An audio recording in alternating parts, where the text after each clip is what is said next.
So friends, आज हम करेंगे chapter 3 of the book the wellness revolution written by Paul एंड पिल्जर। चैप्टर का नाम है आपको भोजन के बारे में क्या जानने की ज़रूरत है। Let's start the chapter. स्वास्थ्य के लिए आकस्मिक रूप से उभरी मांग और आज मौजूद अधिकांश स्वास्थ्य उत्पादों का कारण आज भोजन के साथ दो समस्याओं का होना है। स्वास्थ्य उद्योग को समझने के लिए आप यह समझने जा रहे हैं कि हमें भोजन की ज़रूरत क्यों है और भोजन की आपूर्ति के साथ यह दो बड़ी समस्याएं कहां से पैदा हो रही है। जब आप अपना स्वास्थ्य व्यापार शुरू कर देंगे तो आपको अपनी भोजन आपूर्ति की समस्याओं को सिर्फ समझने से भी आगे सोचने की ज़रूरत होगी। आपको अपने उपभोक्ताओं, अपने सहयोगियों और अपने निवेशकों को इन समस्याओं के उत्पन्न होने के बारे में समझाने और सिखाने में सक्षम होना होगा। इसलिए संभव है आप इस अध्याय को एक से ज़्यादा बार पढ़ेंगे। यदि आप अब भी यह विकल्प चुन रहे हैं कि कौन से स्वास्थ्य व्यापार अवसर पर आगे बढ़ा जाए, तो आपको यह अध्याय गौर से पढ़ना चाहिए। भोजन के साथ आ रही समस्याओं और आपका खानपान सुधारने के लिए मेरे सुझाव लिखें। इसके बाद विश्लेषण करें कि आप किस तरह इनमें से किसी एक या ज़्यादा मशवरों को लाभदायक स्वास्थ्य व्यापार अवसर में तब्दील कर सकते हैं। नेक्स्ट हमारी सब हेडिंग है भोजन क्या है और हमें इसकी क्या ज़रूरत है। चलिए स्टार्ट करते हैं। एडम और ईव भोजन के लिए बहुत ज़्यादा चिंतित नहीं थे। बाइबल के मुताबिक ईडन के बगीचे में बहुतायत में हर वह पेड़ था जो खूबसूरत था और भोजन के लिए अच्छा था। इसके बाद चूंकि ईव ने सेब चख लिया था, इसलिए बगीचे को यह श्राप मिला कि बिना कड़ी मेहनत किए वहाँ भोजन की पैदावार नहीं होगी। तब से ही भोजन की तलाश हमारे अस्तित्व पर हावी रही है। लेकिन भोजन क्या है और यह इंसान के अस्तित्व के लिए इतना ज़रूरी क्यों है? भोजन का आनंद उठाने के अलावा चूंकि इसका स्वाद अच्छा होता है, इंसान को 3 कारणों से भोजन की ज़रूरत होती है। पहला रीज़न है ऊर्जा। ईंधन यानी कि कैलोरी बाहरी काम के लिए आवश्यक होती है और इसकी मदद से हृदय यानी हार्ट, फेफड़े और अन्य अंग काम करते हैं। सेकंड रीज़न निर्माण घटक जैसे ब्लड, स्किन, हड्डियां, बाल और आंतरिक अंगों के निर्माण में कच्चा माल जैसे कि प्रोटीन या मिनरल्स इस्तेमाल होता है। मानव शरीर हर दिन से माह यानी महीने के आधार पर लगातार हर कोशिका को हटाने और नया बनाने का काम करता रहता है।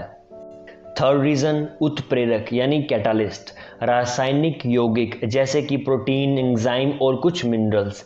रासायनिक यौगिक रासायनिक क्रियाओं के लिए ज़रूरी होते हैं और यह जो भोजन को ऊर्जा व शारीरिक अंगों में बदलते हैं। इंसान को ऊर्जा के लिए हर कुछ घंटों में भोजन की ज़रूरत होती है। साथ ही उसे कुछ खास आहार की भी ज़रूरत होती है जो दिन प्रतिदिन के आधार पर अंगों के निर्माण या उत्प्रेरक के रूप में काम करता है। हमारे शरीर जैविक रूप से इस तरह बने हैं कि जब ऊर्जा की ज़रूरत होती है तो उन्हें तुरंत अनुभूति हो जाती है। हमें भूख लगने लगती है। बदकिस्मती से हमें निर्माण खंड या उत्प्रेरकों की कमी सिर्फ तब पता चलती है जब हमारा शरीर इनके अभाव में बीमार पड़ जाता है। हमारे शरीर जैविक रूप से यह भी पता लगा लेते हैं कि किस आहार में सबसे अधिक ऊर्जा है। दरअसल जिन भोज्य पदार्थों में सर्वाधिक ऊर्जा होती है, जैसे कि शक्कर या वसा, फैट, उनका स्वाद सबसे अच्छा होता है।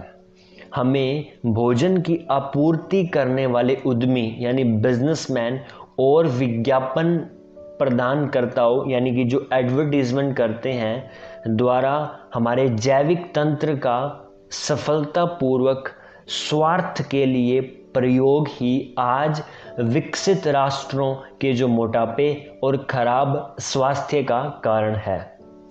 स्वास्थ्य के मामले में अमेरिका विकसित देशों में सबसे गरीब देश है। अमेरिकी नागरिक मोटापे के सबसे ज़्यादा शिकार हैं और यूरोपीय या एशियाई लोगों की तुलना में चिकित्सा देखभाल पर 3 गुना ज़्यादा पैसा खर्च करते हैं। यह विशाल अंतर सिर्फ चिकित्सा देखभाल के खर्च में ही नहीं बल्कि कमज़ोर स्वास्थ्य के कारण होने वाली उदासी में भी है, जो हमारे भयानक आहार का नतीजा होती है। नेक्स्ट सब हेडिंग हमारी रहेगी हमारी भोजन आपूर्ति की 2 मुख्य समस्याएं। स्टार्ट करते हैं। अमेरिका में ज़्यादातर लोगों के साथ खान पान से जुड़ी 2 बड़ी दिक्कतें हैं। पहली, हम बहुत ज़्यादा खाते हैं। हमारे पूरे 61% नागरिकों का वजन सामान्य से ज़्यादा है। सेकंड रीज़न, हम में से अधिकांश को निर्माण घटक या उत्प्रेरकों की न्यूनतम मात्रा ही भी नहीं मिल रही जो हमारे शरीर के लिए आवश्यक है। यह समझने के लिए कि ज़्यादा खाने और कमज़ोर पोषण की यह दोनों समस्याएं कैसे पैदा हुई और इन दोनों समस्याओं को हल करने में उद्यमी यानी बिजनेसमैन अवसर की भूमिका को समझने के लिए पहले यह समझना जरूरी है कि हमारे शरीर किस तरह भोजन को ऊर्जा और जीवन तत्व में बदलते हैं। नेक्स्ट सब हेडिंग है हमारे शरीर भोजन को ऊर्जा और जीवन तत्व में कैसे बदलते हैं। एक चार्ट है। सभी खाद्य पदार्थों में 6 में से 1 या ज़्यादा पौष्टिक तत्व श्रेणियां होती है, जैसे कि पहली पानी, दूसरा कार्बोहाइड्रेट्स एग्जाम्पल शक्कर, bread etc। Third is lipid जैसे कि वसा या तेल। फोर्थ इज प्रोटीन जैसे मांस, मच्छी, अंडा या सब्जियां। फिफ्थ विटामिन्स फल और सब्जियों में, खनिज फल और सब्जियों में। पाचन तब शुरू हो जाता है जब भोजन आपके मुंह में पहुंचता है और आपके दांतों और लार में मौजूद एंजाइम के जरिए पीसा जाने लगता है। इसके बाद आपके पेट में मौजूद रसायन भोजन को पचाना शुरू कर उसे 6 अलग अलग पौष्टिक वर्गों में विभाजित करने लगते हैं। नेक्स्ट सब हेडिंग है पानी में अवसर। मानव शरीर करीब 60% पानी से बना है और इसे रोज कम से कम 3/4 गैलन ताज़े पानी की ज़रूरत या आवश्यकता होती है। एक अनुमान के मुताबिक 75% अमेरिकी दीर्घस्थायी रूप से पानी की कमी के शिकार हैं और 37% प्यास को गलती से भूख समझ लेते हैं। शरीर में पानी की सिर्फ 2% कमी आपको थकावट और मानसिक रूप से अकार्यशील बना सकती है। एहतियात के तौर पर रोज 5 गिलास पानी पीने से बड़ी आंत के कैंसर के खतरे को 45% और स्तन कैंसर के खतरे को 79% और मूत्राशय जो यूरिनरी ब्लैडर होता है उसे मूत्राशय बोलते हैं कि कैंसर के खतरे को 50% तक टाला जा सकता है यदि संभव हो और यह आपके 5 गिलास पानी पीने के रोज के नियम में अड़चन न डालें तो आपको भोजन के बीच पानी पीने से बचना चाहिए। इससे आपके पेट में मौजूद रसायनों का प्रभाव कम हो जाता है क्योंकि यह सांद्र नहीं रह जाते यानी कंसंट्रेटेड।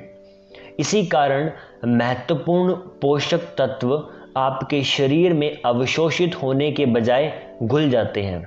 यह सुनिश्चित करने के लिए कि मैं रोज पर्याप्त पानी पी रहा हूँ, मैं एक छोटे से बैकपैक के साथ सफ़र करता हूँ जिसे कैमल बॉक कहते हैं। इस कैमल बॉक में 3 लीटर डिजिटल पानी होता है, डिस्टल, जो प्लास्टिक ट्यूब से जुड़े एक प्लास्टिक बैग में भरा होता है। इसकी बदौलत मैं साइकिल चलाते वक्त, ड्राइविंग, वॉकिंग, लगभग किसी भी स्थिति में सुरक्षित रूप से पानी पी लेता हूँ।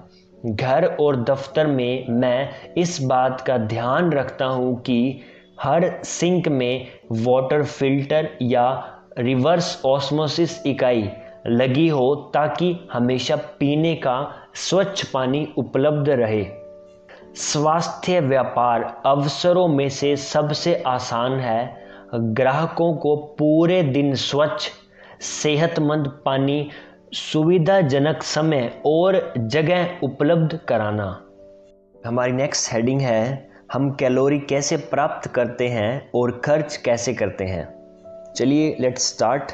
भोजन की निश्चित मात्रा में मौजूद ऊर्जा और शरीर की ऊर्जा ज़रूरत दोनों को जिस इकाई में मापा जाता है उसे कैलोरी कहते हैं। किसी भोजन विशेष में कैलोरी की संख्या भोजन के किसी वजन किए हिस्से को जलाने और इस प्रक्रिया में उत्पन्न ऊष्मा यानी हीट या एनर्जी को मापकर निकाली जाती है। किसी विशेष शारीरिक गतिविधि में खर्च होने वाली कैलोरी को भी मापना संभव है। इस शारीरिक गतिविधि में सोने से लेकर खड़ी पहाड़ी चढ़ने तक शामिल है। 6 पोषण वर्गों में से सिर्फ कार्बोहाइड्रेट, लिपिड या वसा और प्रोटीन ही ऊर्जा प्रदान करते हैं, जिसमें कार्बोहाइड्रेट 4 कैलोरी प्रति ग्राम और प्रोटीन भी 4 कैलोरी प्रति ग्राम एंड लिपिड या फैट वहाँ से हमें 9 कैलोरी प्रति ग्राम मिलती है। स्त्री के शरीर को प्रतिदिन लगभग 2200 कैलोरी और पुरुष के शरीर को प्रतिदिन 2900 कैलोरी ऊर्जा की ज़रूरत होती है। रोज एथलेटिक्स व्यायाम करने वाले व्यक्ति को स्थिर रहकर काम करने वाले व्यक्ति की अपेक्षा अधिक कैलोरी की ज़रूरत होती है। नीचे दिए गए चार्ट में बताया गया है कि विभिन्न गतिविधियों में प्रति आधे घंटे में जलने वाली कैलोरी की मात्रा कितनी है। क्रिया के किसी भी स्तर पर मानव शरीर लगभग 65% ऊर्जा अपनी आधारभूत क्रियाओं जैसे कि सांस लेने और रक्त को पंप करने में इस्तेमाल करता है। जब आप प्रतिदिन शरीर की ज़रूरत से ज़्यादा कैलोरी लेने लगते हैं तो शरीर इस अतिरिक्त मात्रा को वसा में परिवर्तित करने लगता है, जो पूरे शरीर में संचित होती रहती है। वसा की सामान्य मात्रा, जो आमतौर पर शरीर के वजन की 15 से 25% तक होती है, शरीर के सैकड़ों कामों के लिए महत्वपूर्ण होती है। इन कामों में तापमान संतुलन से लेकर वसा में घुलनशील विटामिन सोखने और अनिवार्य अंगों की कुशनिंग तक के काम शामिल हैं। अगर आपके तंत्र में वसा की मात्रा बहुत कम है तो शरीर बुरी तरह से आपकी मांसपेशियों और अंदरूनी अंगों को तोड़ फोड़ कर अपनी ऊर्जा की ज़रूरतों को पूरा करता है। हालांकि जब आप शरीर द्वारा निश्चित समय में इस्तेमाल की जाने वाली कैलोरी से अधिक कैलोरी का उपभोग करते हैं तो आपका शरीर उसे दिखाई देने वाली जगहों पर संचित करने लगता है। यह बढ़ी हुई वसा की मात्रा अक्सर सबसे पहले पुरुषों के पेट और स्त्रियों की जांघों में जमा होने लगती है। अधिक वसा जमा होने पर थकान, हृदय रोग, कैंसर और जीवन को खतरे में डालने वाली सैकड़ों बीमारियां होने लगती है। नेक्स्ट सब हेडिंग है 4 कारण। यह वसा घटाना बड़ा मुश्किल काम है। चलिए स्टार्ट करते हैं। जब शरीर को अगली बार अधिक ऊर्जा की ज़रूरत हो तो अतिरिक्त जमा वसा वापस कैलोरी में परिवर्तित हो जाना चाहिए। ऐसा आजकल आमतौर पर नहीं होता, जिसके 4 मेन रीजंस हैं। पहला, हम वसा कैलोरी से पहले उपलब्ध कार्बोहाइड्रेट कैलोरी का इस्तेमाल करते हैं। सेकंड रीज़न, हमारा शरीर संचित भंडार का इस्तेमाल करने से पहले ही हमें भोजन तलाशने का भूख के रूप में संकेत देता है। थर्ड, तैयार उपलब्ध भोजन हमारी चयापचय क्रिया को उच्च वसा स्तर पर ही स्थिर कर देता है। फोर्थ रीज़न है, आज जिस प्रकार का भोजन हम खाते हैं वह उस वक्त के भोजन से बिल्कुल अलग है जब हमारे शरीर में ऊर्जा संचय की व्यवस्था विकसित हुई थी। पहला, जिस प्रकार कोई भूखा व्यक्ति सबसे पहले तुरंत फुरत उपलब्ध भोजन खाता है, उसी प्रकार मानव शरीर भी हमेशा सबसे आसानी से परिवर्तित होने वाले ऊर्जा के स्रोत का उपभोग करता है। कैलोरी युक्त पोषक तत्वों में कार्बोहाइड्रेट के अणु सबसे सरल बनावट में होते हैं, इसलिए शरीर के लिए इन्हें ऊर्जा में परिवर्तित करना सबसे आसान होता है। इसीलिए जब व्यक्ति काफ़ी देर तक कुछ नहीं खा पाता है या कठिन श्रम के तुरंत बाद वह कार्बोहाइड्रेट खाने के लिए उतावला हो जाता है। इसके विपरीत वसा के अणु काफ़ी जटिल होते हैं और उन्हें ऊर्जा में परिवर्तित करने में अतिरिक्त ऊर्जा व वक्त की ज़रूरत होती है। दरअसल शरीर हमेशा खाए हुए भोजन और फिर वसा में संचित अणुओं को तोड़ने से पहले ऊर्जा के लिए कार्बोहाइड्रेट की तलाश करता है। सेकंड रीज़न, जब किसी व्यक्ति को ऊर्जा की ज़रूरत होती है तो इससे पहले कि शरीर संचित अतिरिक्त वसा का इस्तेमाल करे, व्यक्ति को भूख आमतौर पर अधिक कार्बोहाइड्रेट के लिए लगने लगती है। शरीर की जैविक कार्यप्रणाली प्राग ऐतिहासिक काल में भी बेहतर तरीके से काम करती थी। यह मानव को संचित भंडार खाली होने से पहले खाते रहने के लिए उकसाती थी। हम जैविक रूप से भोजन को इस तरह खाने के लिए बने हैं जैसे हर भोजन आखिरी हो और इसके बाद लंबे समय तक हमें भोजन नहीं मिलेगा।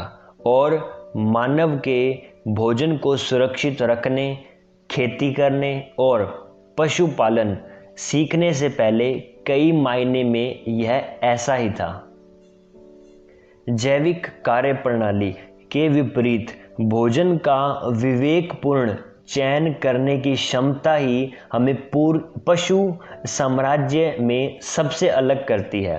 दरअसल इंसानों और जानवरों में एक समान जैविक प्रक्रिया से भूख और कामना जागृत होती है, जो संतुष्टि मिलने पर आनंद का अनुभव कराती है।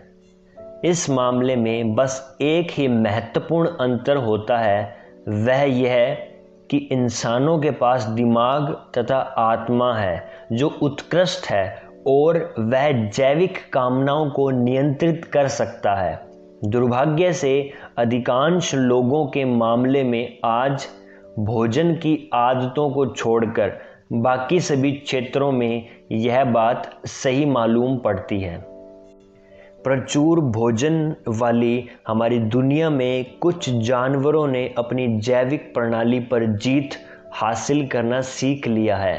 आज पालतू पशु वाले बहुत से लोग सूखे खाने का इस्तेमाल करते हैं और इसे उनके सामने अतिरिक्त मात्रा में रख देते हैं, बजाय इस बात का इंतज़ार करने के कि वह भूख लगने पर फिर मांगे। पशु चिकित्सकों और पालतू पशुओं के मालिकों ने यह सीख लिया है कि यदि आप अपने पालतू पशु को सिर्फ भूख लगने पर ही भोजन देंगे तो वह दिया गया पूरा भोजन खा लेगा। भले ही उसके शरीर को उसकी ज़्यादा ज़रूरत ना हो। हालांकि यदि भोजन लगातार मिलता रहे तो ज़्यादातर पालतू पशु अपनी भूख समायोजित कर लेते हैं और उतना ही खाते हैं जितना स्वास्थ्य के लिए ज़रूरी होता है। दुख की बात यह है कि यह एक सबक है जो ज़्यादातर डॉक्टरों और अमेरिकी नागरिकों को अब भी अपने और अपने बच्चों के लिए सीखना बाकी है। हम आजकल अपने अभिभावकों के मुकाबले ज़्यादा तेज़ी से भी खाने लगे हैं, जबकि पुराने वक्त में लोग टेबल के चारों ओर बैठकर ढेर सारी बातों के बीच भोजन किया करते थे। भोजन हमारे शरीर में जाने और भूख शांत होने में बमुश्किल से 10 से 15 मिनट लगते हैं। इसीलिए कई बार किसी रेस्टोरेंट में भोजन के दौरान अंतराल होने पर आपकी भूख खत्म हो जाती है। जब भोजन के दौरों या कोरों के बीच आप रुकते हैं तो आपकी भूख आपके लिए आवश्यक कैलोरी से तब तक संतुष्ट हो चुकी होती है, लेकिन जब आप मुलाकातों के बीच अपनी डेस्क पर या फास्ट फूड रेस्टोरेंट में तुरंत भोजन करते हैं तो आप अक्सर सोचते हैं कि आप भूखे हैं। इस तरह आप खाते जाते हैं बावजूद इस जानकारी के कि आप पर्याप्त कैलोरी से ज़्यादा खा चुके हैं। थर्ड रीज़न, जब लोगों के शरीर पर अतिरिक्त वसा जमा हो जाता है तो कैलोरी के लिए उनकी रोज़ाना की जो मूल चयापचय ज़रूरत भी बढ़ जाती है। पहले जहां रोज़ उनकी भूख 2500 कैलोरी में संतुष्ट हो जाती थी, वही अब उन्हें भूख महसूस ना हो इसके लिए करीब 3000 कैलोरी की ज़रूरत होती है। उनका शरीर और भूख नए भार 15 पाउंड के स्तर पर संतुलित हो जाते हैं। जब तक भोजन सहज उपलब्ध रहता है और लोग अपने पेट की पुकार यानी कि भूख सुनते रहते हैं और उनका बढ़ा हुआ वजन भी बना रहेगा। एक बार व्यक्ति का वजन बढ़ गया तो उसे घटाने के लिए उसे कड़े कदम उठाने ही होंगे, जैसे कि संतुलित आहार। और चौथा रीज़न है, मुख्य वजह यह है कि जमा हुआ अतिरिक्त वसा यानी फैट हो सकता है ऊर्जा कैलोरी में ना बदले, क्योंकि आज की स्थिति में हमारा भोजन तब के भोजन से बिल्कुल अलग है। जब ऊर्जा को संग्रहित रखने की जो हमारी जैविक प्रणाली विकसित हुई थी, आज के भोजन में बहुत ज़्यादा वसा होता है।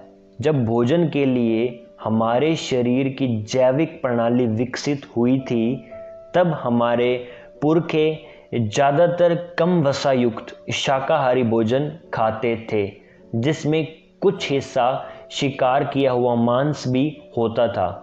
हालांकि उस दौर के भोजन में आज की तुलना में बहुत कम वसा होता था। शिकार किए हुए मांस में सिर्फ 5% वसा होता था, जबकि आज के व्यावसायिक रूप से पाले गए और हार्मोन की अतिरिक्त खुराक से बड़े हुए जानवरों में 30% फैट होता है। उस दौर में वसा इतना दुर्लभ था और इतना उपयोगी था कि हमारी स्वाद ग्रंथियाँ उसके तथा जानवरों के ज़्यादा वसा वाले हिस्से के लिए लालायित रहती थी। आज बदकिस्मती से हमें भोजन आपूर्ति करने वाले चाहत का शोषण कर रहे हैं। सेवन फिल्म के पहले शिकार की तरह, जो कि मठ संबंधी 7 घोर पापों के बारे में थी, हम सचमुच मौत की कगार तक खा रहे हैं। सिर्फ पिछली सदी में ही हमने अपने भोजन में वसा की मात्रा बढ़ाकर दुगनी कर ली है। 1910 में हमारी कैलोरी की मात्रा 20% थी, आज यह करीब 35% हो चुकी है। यह औसत 35% आंकड़ा इस तथ्य को जुटलाता है कि हमारा देश सेहत के मामले में विभाजित है। लाखों दौलतमंद अमेरिकी ऐसा भोजन करते हैं जिसमें उन्हें वसा से 20% या उससे भी कम कैलोरी मिलती है, और लाखों अमेरिकी ऐसा भोजन करते हैं जिसमें उन्हें वसा से 50% या उससे भी अधिक कैलोरी मिलती है। अधिकांश विशेषज्ञ सहमत हैं कि हमारा शरीर जैविक रूप से ऐसे आहार के हिसाब से बना है जिसमें उसे 20% कैलोरी वसा से मिलना चाहिए। सो हमारी नेक्स्ट सब हेडिंग रहेगी प्रोटीन, विटामिन और खनिज का महत्व। अमेरिकी नागरिकों के खान पान के साथ दूसरी सबसे बड़ी समस्या यह है कि उन्हें शरीर के लिए जरूरी निर्माण तत्व या उत्प्रेरक न्यूनतम मात्रा में भी नहीं मिल रहे हैं। बाइबल का पहला खंड जेनेसिस ईसाई और इस्लाम धर्म में एक समान रूप से प्रचलित है। इसमें ईडन के बगीचे के बारे में लिखा है कि यहाँ भगवान ने हर वह पेड़ लगाया है जो दिखने में खूबसूरत और भोजन के लिए उत्तम है। इससे पता चलता है कि भोजन की विशाल किस्में खूबसूरती के एहसास से भी कहीं अधिक के लिए बनी हैं। हालांकि अधिकांश वयस्क समझते हैं कि उनका शरीर पूर्ण विकसित हो चुका है, लेकिन हर अंग से जुड़ी कोशिकाएं रोज या मासिक आधार पर बदलती रहती है। हमारा शरीर प्रतिदिन 200 अरब लाल रक्त कोशिकाएं यानी आरबीसीज का निर्माण करता है, जो प्रत्येक 120 दिन में पूरे शरीर के रक्त को बदल देती है। त्वचा हर 1 से 3 महीने के भीतर पूरी तरह से नया रूप ले लेती है। पुरानी हड्डी को टूटने और इसकी जगह नई हड्डी बनने में 90 दिन लगते हैं। जिन अंगों में ये बदलने वाली कोशिकाएं काम करती है उनमें अलग अलग प्रकार के 1 लाख प्रोटीन होते हैं जो 20 अलग अलग तरह के अमीनो एसिड से बने होते हैं। भोजन से हमें पौधों और जंतुओं दोनों के प्रोटीन मिलते हैं जो हमारे शरीर को इन जीवित ऊतकों को बनाने वाले निर्माण खंडों के लिए ज़रूरी अमीनो एसिड से युक्त होते हैं। प्रोटीन, विटामिन और खनिजों की नियमित खुराक के बिना हम चाहे जितनी ऊर्जा कैलोरी के रूप में लेते रहें, हमारा शरीर और दिमाग कमज़ोर होता जाता है, क्योंकि हम पूरी तरह अपने अंदरूनी और बाहरी अंगों में मृत कोशिकाओं को बदलने में सक्षम नहीं होते हैं। भोजन हमें कुछ ऐसे खनिजों की भी आपूर्ति करता है जो हमारे जीवन तत्व को सुधारने और नव जीवन देने के लिए निर्माण खंड का काम करते हैं। ऐसे 14 आवश्यक खनिज होते हैं यानी कि एसेंशियल, जिनमें से कुछ की आवश्यकता निर्माण खंड की बजाय उत्प्रेरक के रूप में होती है। इनमें से 7 मुख्य खनिज यानी कि मेजर मिनरल्स हैं, अर्थात ऐसे खनिज जिनकी रोजाना हमें 100 मिलीग्राम से भी ज़्यादा ज़रूरत होती है, जैसे कि calcium chloride, magnesium, phosphorus, potassium, sodium and sulphur. बाकी 7 खनिज यानी कि सूक्ष्म खनिज जिन्हें हम ट्रेस मिनरल्स कहते हैं, जैसे लौह तत्व और जस्ता यानी जिंक। निर्माण खंड के रूप में प्रोटीन और खनिज की आपूर्ति के साथ भोजन में 13 जरूरी विटामिन भी होते हैं, जिनकी हमारे शरीर को भोजन को ऊर्जा और अमीनो एसिड को शरीर के ऊतकों में बदलने के लिए उत्प्रेरक के रूप में ज़रूरत होती है। उत्प्रेरक वे पदार्थ होते हैं जिनकी मौजूदगी बहुत ज़रूरी होती है, लेकिन बहुत कम मात्रा में, ताकि कोई खास रासायनिक क्रिया हो सके। जैसे उदाहरण के लिए हरी पत्तेदार सब्जियों और कच्चे अनाज में पाए जाने वाले विटामिन B3 के बगैर हमारा शरीर पौधे और जंतु प्रोटीन को मूल अमीनो एसिड में नहीं तोड़ सकता। इस बात से कोई फ़र्क नहीं पड़ता कि आप कितना प्रोटीन खाते हैं, यदि आपका शरीर उन्हें आपके जीवित ऊतकों के लिए निर्माण खंड में तब्दील नहीं कर सकता। हम जब हमें पर्याप्त मात्रा में प्रोटीन, विटामिन और खनिज नहीं मिलते हैं तो शुरुआती लक्षणों के रूप में मूड उखड़ना यानी कि मूड स्विंग, थकान होना, फटीगनेस, घबराहट, सिर दर्द, हेडेक, असमंजस और मांसपेशियों में कमजोरी दिखाई देने लगती है। लंबे समय तक पर्याप्त पोषण न मिलने पर आपको कैंसर, हाइपरटेंशन, अल्जाइमर और बहुत सी अन्य ऐसी बीमारियां हो सकती है जिन्हें हम बस बूढ़ा होने की प्रक्रिया का एक हिस्सा मानकर स्वीकार करना पड़ता है। आधुनिक दवाएं इन समस्याओं को बमुश्किल यानी बहुत मुश्किल से दूर कर सकती है, क्योंकि यह समस्याओं को दूर करने के बजाय प्रत्येक लक्षण पर केंद्रित होती है। यह समस्या इस बात से जुड़ी है कि हम क्या खाते हैं या अपर्याप्त पोषण के मामले में हम क्या नहीं खाते हैं। इससे पहले कि आप यह सोचकर घबरा जाएं कि आपको यह सभी महत्वपूर्ण पौष्टिक तत्व कभी नहीं मिलने वाले, यहाँ कुछ अच्छी खबर है। हमारे शरीर को प्रतिदिन सिर्फ अलग मात्रा में प्रोटीन और सूक्ष्म मात्रा में खनिज तथा विटामिन की ज़रूरत होती है। महिलाओं के शरीर को प्रतिदिन अगर बात करें तो करीब 46 ग्राम प्रोटीन और पुरुषों को 58 ग्राम प्रोटीन की ज़रूरत होती है। यह उस मात्रा से बहुत कम है जितनी अधिकांश लोग ज़रूरी समझते हैं। इसके लिए मांस उद्योग के बरगलाने वाले सफल विज्ञापन प्रचारों को धन्यवाद देना चाहिए। व्यंग्यात्मक तौर पर मांस और दुग्ध उत्पाद वास्तव में प्रोटीन के सबसे कमज़ोर स्रोत हैं, क्योंकि अन्य प्रोटीन स्रोतों जैसे मछली, मेवे, ब्रेड और सब्जियों की तुलना में इनमें उच्च मात्रा में हानिकारक वसा होता है। मानव शरीर को 13 आवश्यक विटामिनों की ज़रूरत होती है।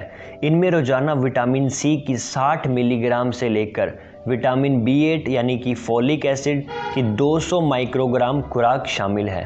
क्षमा चाहता हूँ, फोलिक एसिड यानी कि विटामिन B9। ये मात्राएं सहज उपलब्ध ताज़े भोजन में प्रचुरता में होती है। इसी तरह हमारे लिए आवश्यक 14 खनिज भी ताज़े भोजन में पर्याप्त से अधिक मात्रा में होते हैं। अब एक बुरी खबर, हमें रोजाना प्रोटीन, विटामिन और खनिज की बहुत कम मात्रा की ज़रूरत होने और प्राकृतिक भोजन में इनकी प्रचुर उपलब्धता होने के बावजूद इन पदार्थों के लिए हमारी जैविक प्रणाली आधुनिक भोजन आपूर्ति से मेल नहीं खाती। हमारी नेक्स्ट सब हेडिंग है, हरित क्रांति ने किस तरह भोजन उत्पादन के भीतर का जो आर्थिक अवसर बदल दिया। जब हमारे पूर्वज शिकार करके और बीन चुनकर खाते थे, तब वह पेड़ों से मिलने वाले आहार जैसे मेवे, फल, फलियां, अनाज और कंदमूल व कभी कभी शिकार किए हुए मांस पर निर्वाह करते थे। ऐसा इसलिए क्योंकि उस दौर में कोई भी एक तरह का भोजन प्रचुर मात्रा में उपलब्ध नहीं होता था।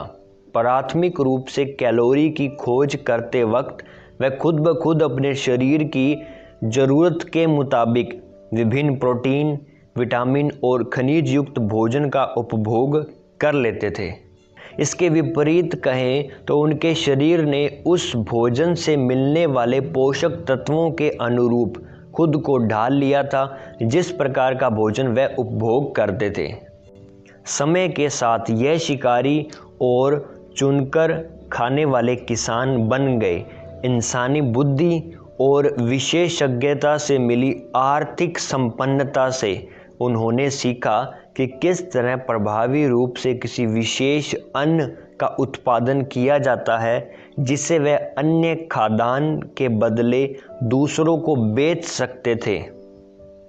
उन्होंने सीखा कि सबसे अच्छे स्वाद वाला भोजन किस तरह पैदा किया जा सकता है जिसे लंबे समय तक रखा भी जा सकता हो। ऐसा भोजन जो सूखे मांस या पुराने चीज जैसा वसा से भरपूर हो। दुनिया की आबादी सतत रूप से बढ़ती रही और ईसा मसीह के समय 20 करोड़ की आबादी 19वीं सदी के अंत तक 1 अरब पहुंच गई। 20वीं शताब्दी में उन्नतशील कृषि तकनीक ने आखिर सदियों पुरानी खाद्यान्न की कमी की समस्या को मिटा दिया, एक प्रतिशोध के साथ। हरित क्रांति का धन्यवाद, जिसने भारत और चीन को अकाल वाली अर्थव्यवस्था से खाद्यान्न का निर्यातक बना दिया।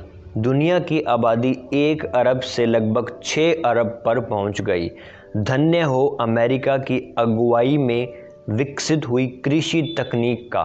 1930 से 1980 के बीच अमेरिका के 3 करोड़ किसान 10 करोड़ लोगों की घरेलू आबादी के लिए मुश्किल से पर्याप्त फसल उगा पाते थे। कृषि तकनीक की बदौलत अब 30 लाख किसान, सिर्फ 30 लाख, 30 करोड़ लोगों के लिए ज़रूरत से ज़्यादा अनाज उत्पादन तक करने लगे।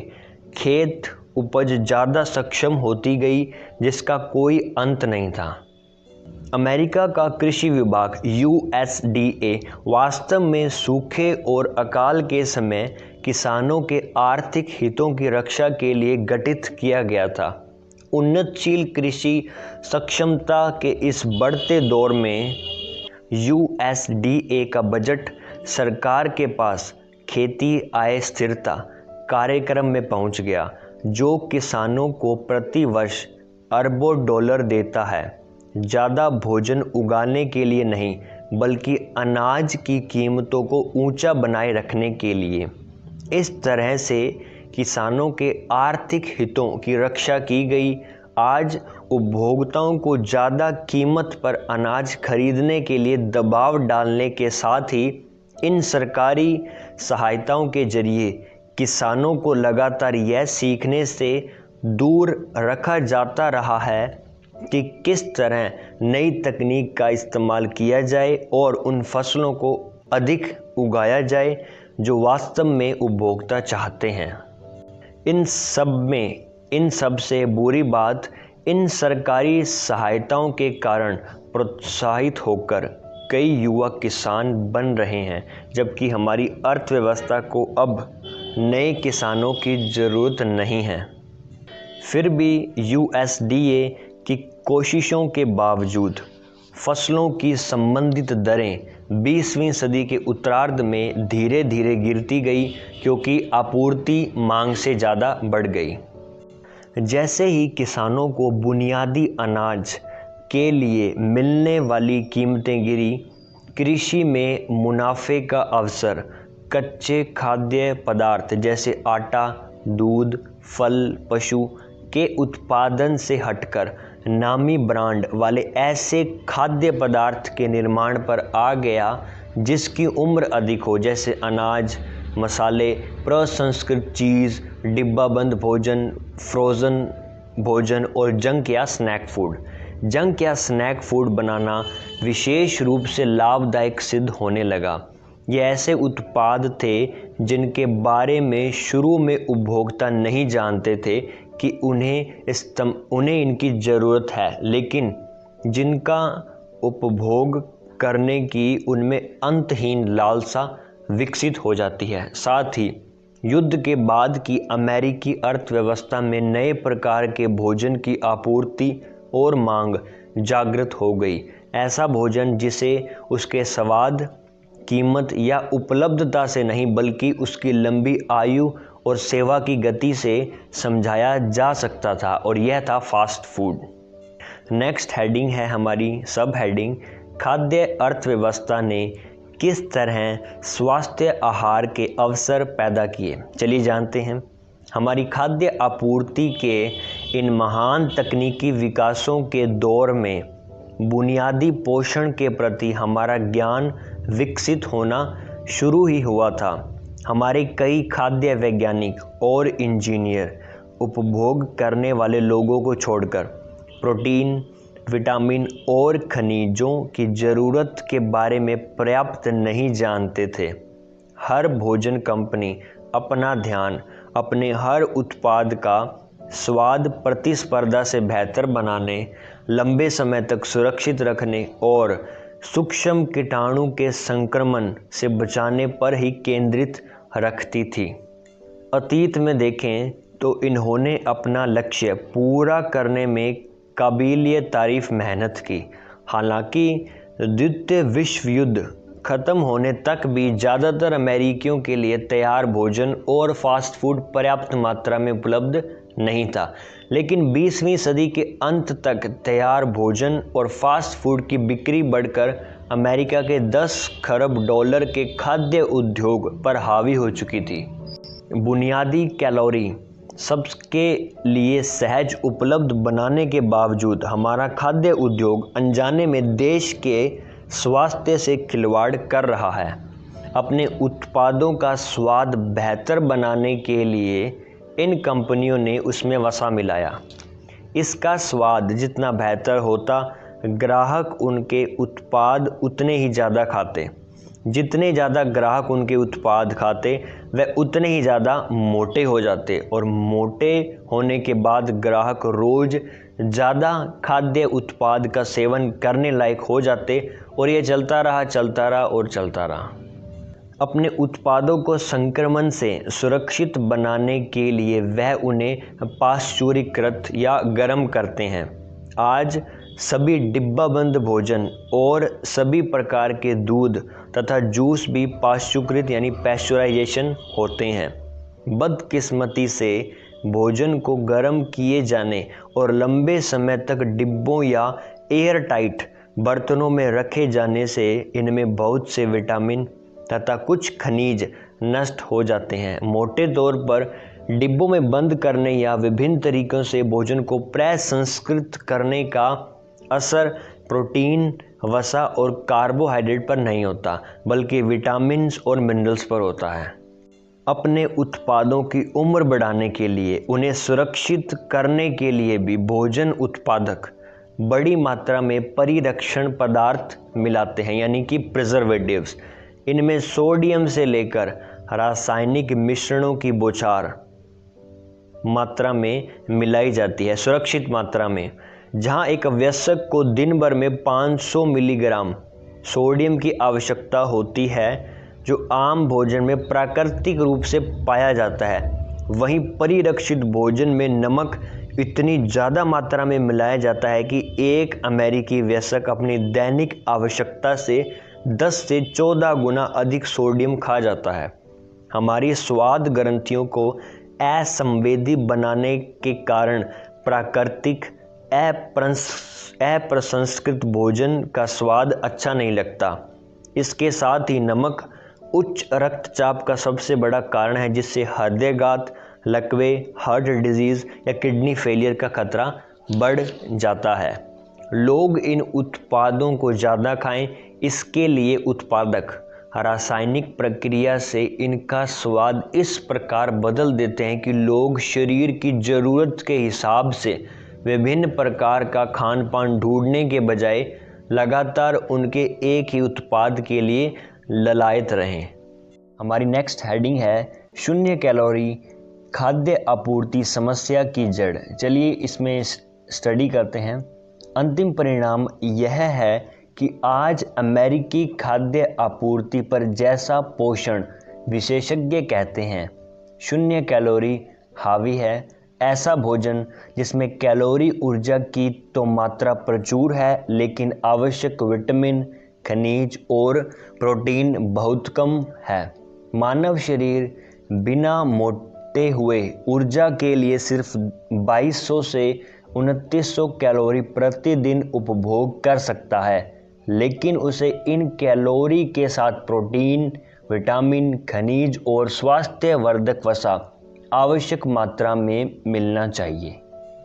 किसी भी तैयार खाद्य सामग्री के पैकेट पर लिखे हुए पोषण तथ्यों पर सरसरी निगाह डालें। इससे आपको पता चल जाएगा कि हमें इन कैलोरी के साथ क्या नहीं मिल रहा है।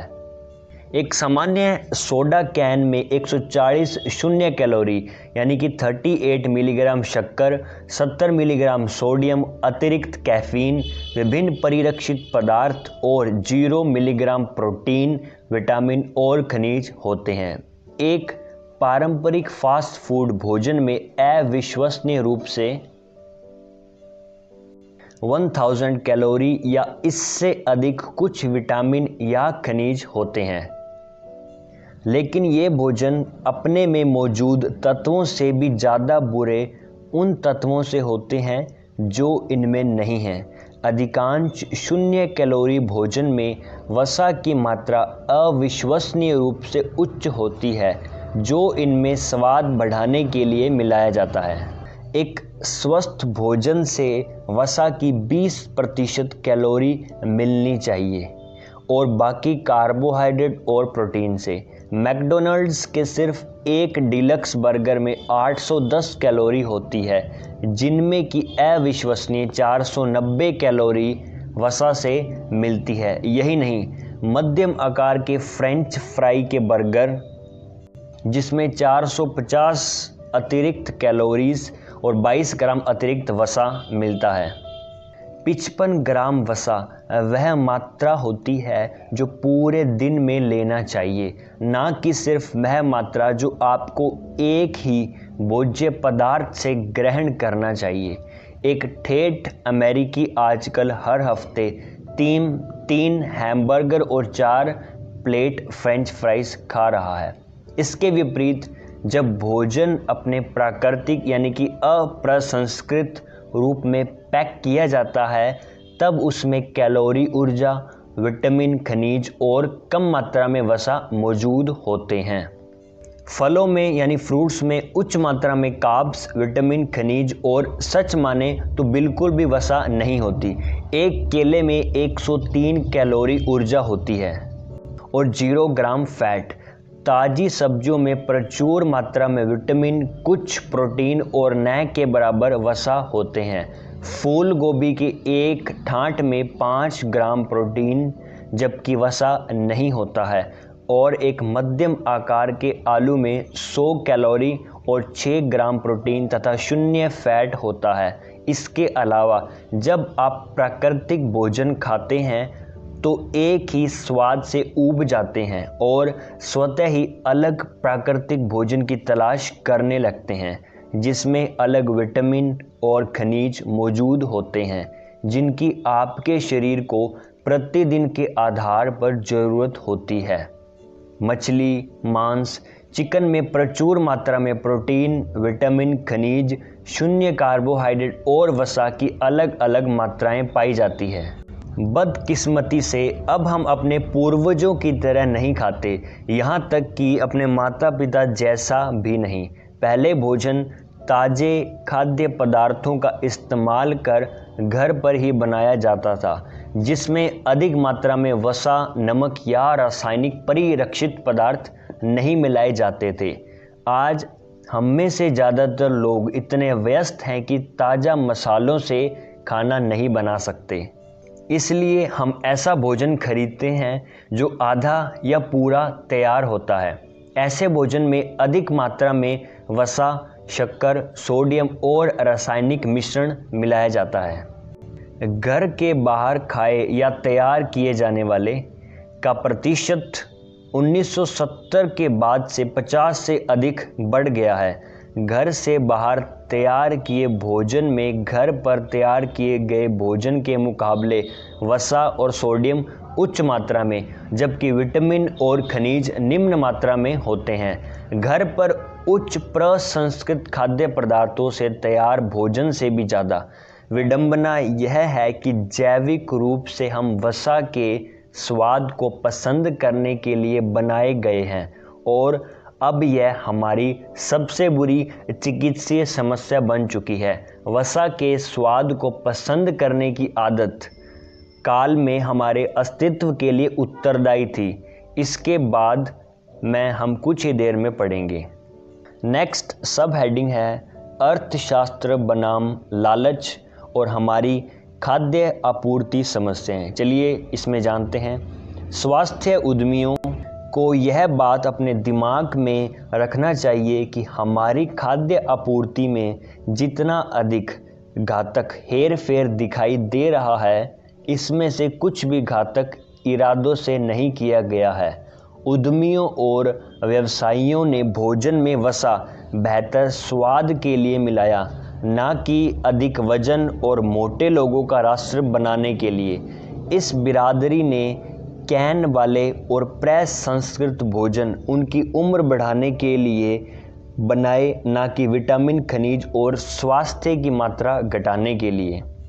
और जैसा कि आप कुछ ही पलों में देखेंगे कि उद्यमियों और व्यवसायियों ने तेल को हाइड्रोजनित इसलिए किया ताकि हमारा भोजन बेहतर दिख सके और सुपरमार्केट में ज़्यादा समय तक रखा जा सके, ना कि बेहतर वसा को खराब वसा में बदलने या हृदय रोग बढ़ाने के लिए।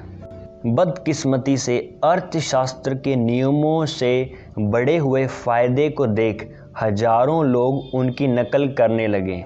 हमारी भोजन आपूर्ति पर इसका असर वैसा ही था मानो किसी क्रूर मकसद से फेरबदल किए जा रहे हों। इस तरह के काम वास्तव में अक्सर गलत सूचना और पथभ्रष्ट उपभोक्ता मांग की प्रतिक्रिया में होते हैं। अध्याय 4 में इस बात की जांच की जाएगी कि स्वास्थ्य के लिए नई उपभोक्ता मांग को किस तरह सही सलाह वाले और जानकार उपभोक्ता के माध्यम से उद्यमी और व्यवसायी अपने पूर्वजों द्वारा पैदा की हुई समस्या का निवारण करते हैं। इसके साथ ही वही आर्थिक नियम जिससे हमारी स्वास्थ्य समस्याएं बढ़ी थी, अब उससे हल की जाएगी।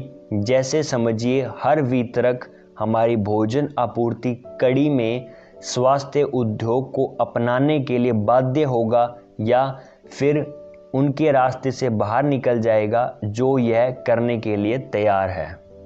हमारी भोजन आपूर्ति के साथ गंभीर समस्याएं दिख सकती है, लेकिन इन समस्याओं के पनपने से स्वास्थ्य उद्योग में एक महान संभावना भी पैदा हुई है। उपभोक्ता को स्वास्थ्यकारी भोजन और संतुलित पूरक पदार्थ उपलब्ध कराने का अवसर, जिससे आधुनिक भोजन आपूर्ति से होने वाली समस्या दूर की जा सके।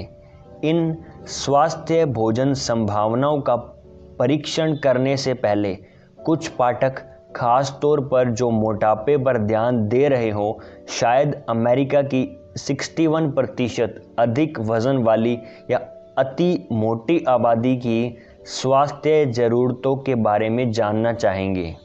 चूँकि यह पुस्तक उद्यमिता पर है, न कि जीव विज्ञान पर, इसलिए मैं मोटापे की जीव विज्ञानी पृष्ठभूमि पर एक सूची अपेंडिक्स इस पुस्तक के आखिर में दे रहा हूँ। यदि आप व्यक्तिगत या आर्थिक नज़रिए से अति मोटापे पर ध्यान दे रहे हैं तो मैं आपको यह अभी पढ़ने की सलाह दूंगा, यदि नहीं तो आगे पढ़ते रहें। सो ये था हमारा chapter 3 of the book wellness revolution. मैंने अपना काम कर दिया है और आप भी अपना कर्तव्य निभाओ इस वीडियो का मैक्सिमम शेयर करके और एक पॉजिटिव न्यूज़ और बिल्कुल सटीक और सही इन्फॉर्मेशन को सही और सभी लोगों तक पहुंचाने के लिए। धन्यवाद।